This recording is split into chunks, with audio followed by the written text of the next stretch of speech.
reinforcing. So these are going to be strategies to get them on board with you and moving forward and to reinforce. So the dialectic. Essentially this intervention, what this means is that you're identifying the tension between two seemingly opposite things. So a good example of this is if you have a patient who has said their goal is they want to be more socially active, they want to get out of the house, they want to meet people, but then they're sitting at home and they're stuck inside all day, you want to acknowledge the tension between these two opposites. So for example, you said you stay inside and watch Netflix all day, and you said that your goal is to be more active and socialize. How is staying inside helping you to meet your goal? So you want to identify specifically how what they're doing is not aligning with their goal, so that they can help take responsibility for that. So that's a really good strategy to helping just kind of bring that out into the open, because sometimes people aren't fully aware of it. So foot in the door, this is sort of these next two are kind of more classic sales techniques. So I want you to think about the patient who's very vegetatively depressed, right? They're coming in, they're struggling to get out of bed, they're very flat affect, you know, and ideally their goal is to socialize, be more engaged in life, get back to work. Okay? But if you ask them to do something like go to the gym, what kind of response are you going to get from this person? No. You can do a behavioral activation plan all day. It's going to look pretty on paper. Are they going to actually use it? No. So foot in the door is meeting the patient where they're at. And in order to meet them where they're at, you want to ask them to do something that is reasonable for them. Doesn't matter what we think about it. Doesn't matter if we think it's kind of like, well, that's kind of silly. If that's where they're at, that's where we want to meet them. So for example, would you be willing to walk to your mailbox and back today in order to get outside for a few minutes?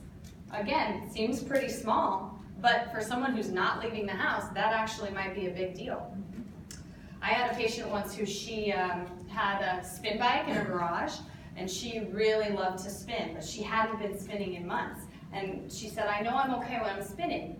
And I said, okay, well, what if you walked out to the garage and you just sat on your spin bike? You don't have to spin, you just sit on it. And she was like, why would I do that? I said, I don't know, because maybe just try it. So she got on our spin bike, she sat on it, and then what do you know, she started spinning. Because the pressure was off, it was the foot in the door. It's not a big deal. You can go sit on your spin bike. So make it small and attainable for them. That helps to build mastery. And then another really good sales technique basically is where these are coming from, but they're still cognitive behavioral, even dialectical behavioral in nature, is door in the face. So, okay, who in here has ever bought a car? A few people, right? Okay, so when you buy a car, okay, do they give you a high quote or do they give you a low quote on that car? High. Yes, it's astronomically high, right? And then you're hopefully going to come back with a really low, I think, what do they call it? Lowballing, something like that, something technical. You're going to come back with a low quote, and then you're going to find somewhere in between, right? Well, that's what you're doing with the patient, especially when you have someone who's very avoidant, who's really struggling to do much of anything. You're going to shoot for the moon. You're going to ask this big request to them. So for example, well, you said you want to get back into the dating scene. So how about you sign up for online dating, create a profile, and go on about 2 to 3 dates this week? Okay? Sounds reasonable, right? Aren't you guys doing that? 2 to 3 dates a week? I know I am. Okay, so maybe you try that, and then they're going to do what? What are they going to say to you when they're vegetatively depressed? Yeah, right. They're gonna like run from your office, they're gonna have a panic attack, right? And then you can do some interoceptive exposure, it's gonna be great.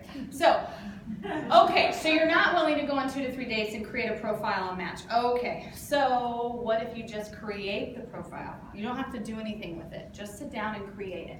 Suddenly that option seems more reasonable because you just asked them to do this huge thing that seemed unreasonable.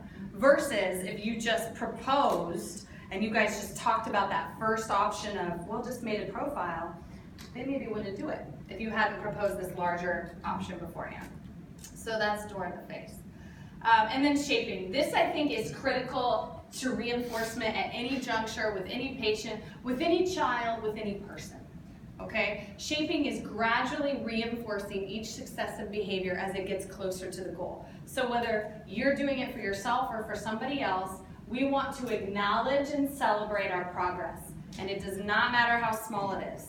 So I want you to think about, in particular for our folks with personality disorders, they're going to move a lot slower in therapy sometimes than other patients. But we still want to acknowledge and congratulate those changes. Because if we make a bunch of changes and we don't acknowledge that, then there's always this like standard that we're never reaching, this perfectionistic bar we have to meet, and it feels like I'm a constant disappointment and I'm just focusing on all the things I didn't get done.